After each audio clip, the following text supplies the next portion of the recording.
movie posters. Movie posters today, I think most people would agree, are not what they used to be. But why not? Why can't we get these great classic movie posters anymore?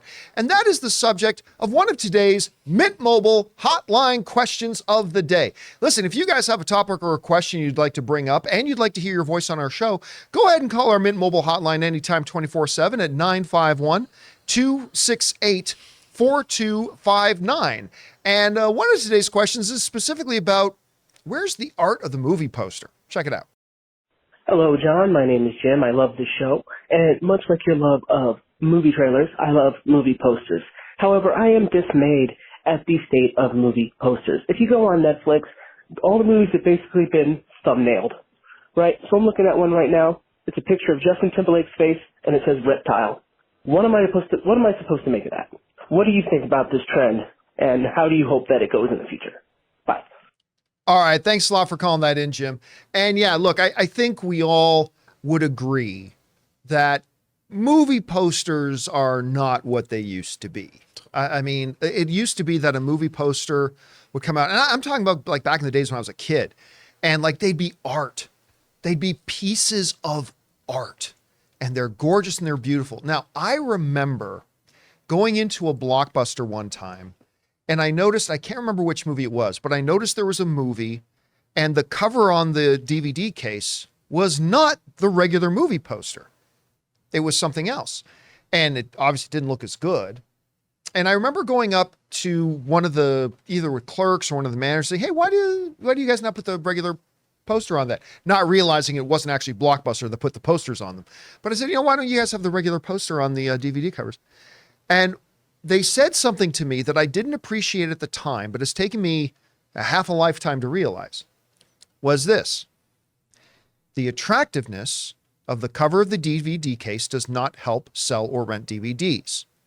Putting something on the DVD cases, they said to me, that is instantly recognizable is what gets people's attention. That was a lot of years ago that a Blockbuster employee told me that. And now we've seen that that philosophy has creeped out from the secondary poster being on the VHS case or the DVD or the Blu-ray. And now we're talking about they're just straight up making their movie posters that way. Look, somebody once asked the question, I'm sure you guys have heard it a million times. Why are so many posters today just the floating heads? The unfortunate truth is because those sell better. I'm not talking about selling copies of the poster. I'm talking about sell the movie better. Posters, while an art, are at the end of the day a piece of marketing. That's what a movie poster is. It is a piece of marketing. That's the harsh reality of it. And the purpose of marketing is to get people to buy or go out and see the movie. So a movie poster is ultimately going to be what accomplishes that better. So I have not seen this movie you're talking about with Justin Timberlake that says Reptile. Don't know what you're talking about, but I'm going to tell you this. If I'm scrolling through Netflix and I come across a movie poster that says Reptile, it's got like a lizard eye on it and the fire in the background, I am less likely, unfortunately, to click on that than if I come across it on the scroll and see Justin Timberlake and the thing Reptile. Not that I'm the biggest JT fan in the world, but I'm more likely to click on it because of that. And while we may lament, and believe me, I do too, the lost art of the movie poster. Where is Drew Struzan when we need him? The reality is, these ugly posters work better. And that's it. Guys, we want to take a second to thank a sponsor of today's video, Mint Mobile. Signing your life away to a big wireless provider is kind of like being trapped on a roller coaster from hell. Sure, it looks like fun at first. They probably even threw in a free phone, but now you can't get off. Month after month of insane bills and unexpected thrills, like overages and surprise fees. If that sounds like your current big wireless plan, it's time to get off the ride with Mint Mobile. For a limited time, wireless plans from Mint Mobile are just $15 a month. That's unlimited talk, text, and data for just $15 a month. You guys know before I came to Mint Mobile, I was paying triple what I am paying now on the standard big wireless plan, and I will never go back. All plans come with unlimited talk, text, and high-speed data delivered on the nation's largest 5G network. Use your own phone with any Mint Mobile plan and bring your phone number along with all your existing contacts. To get your new unlimited wireless plan for just $15 a month and get the plan shipped right to your door for free, go to mintmobile.com/Campea. That's mintmobile.com/Campea. Cut your wireless bill to just $15 a month at mintmobile.com/Campea.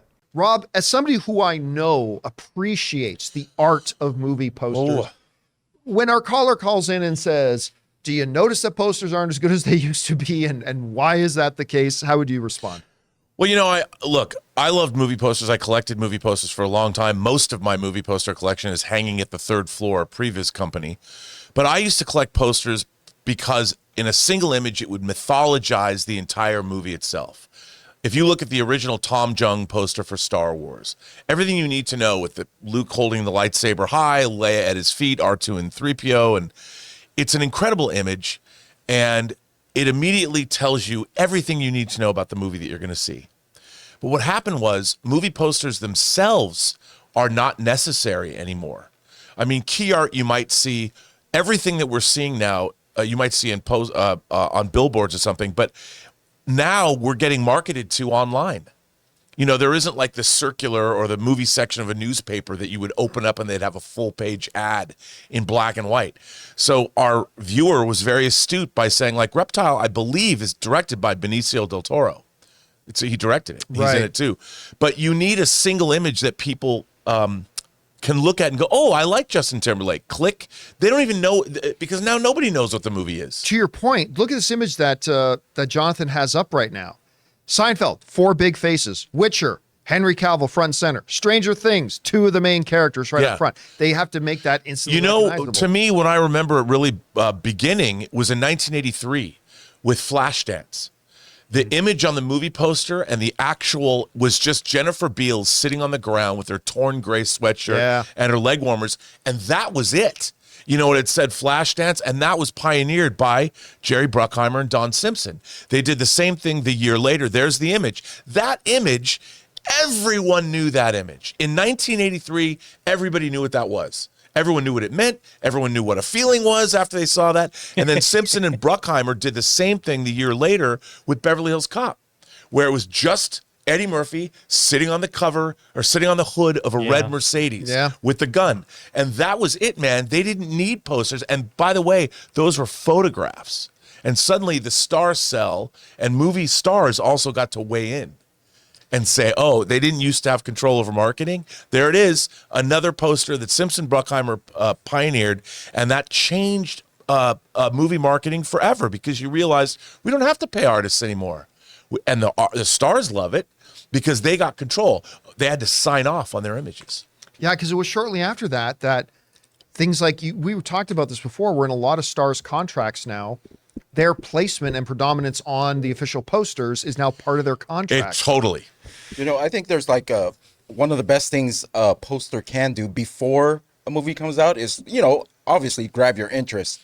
One poster that I know, like, where I didn't have to know anything about the movie, where it just got me interested in what the movie was about, was the Parasite poster, where where their mouths were covered. I was like, that looks interesting. What is this about? Because it could be anything.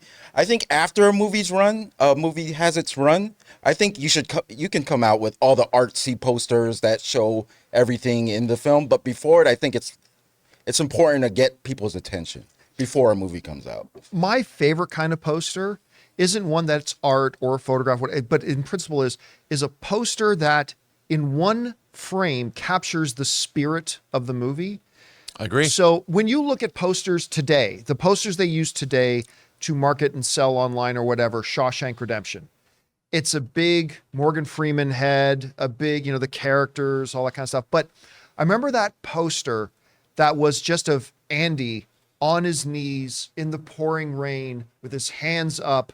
And I think the word hope was on the thing. But like that one still image captures the entire spirit of the movie, right? I love those. However, there it is. Love that shot. Oh. But nothing is more effective than the crappy cookie cutter things. And it sucks because these crappy cookie cutter posters are the ones that actually work a little bit better for them. You know what another great poster is the Man of Steel, where he's handcuffed. Because you're like, Oh, what that the is, yeah. I you know, remember that one. Yeah. got he's my got the attention soldiers too. around him. He's Yeah, walking yeah. around I was in like, handcuffs. why is he getting handcuffed? Yeah, that was a good image. That was a good poster. Hey guys, thanks so much for watching this video. Make sure you like the video, leave a comment, and subscribe to our channel. And don't forget, we have a daily podcast called the John Campea Show podcast, available on Apple Podcasts, Spotify, or your favorite podcasting app of choice. Go and subscribe to it today so it'll be there when you need it.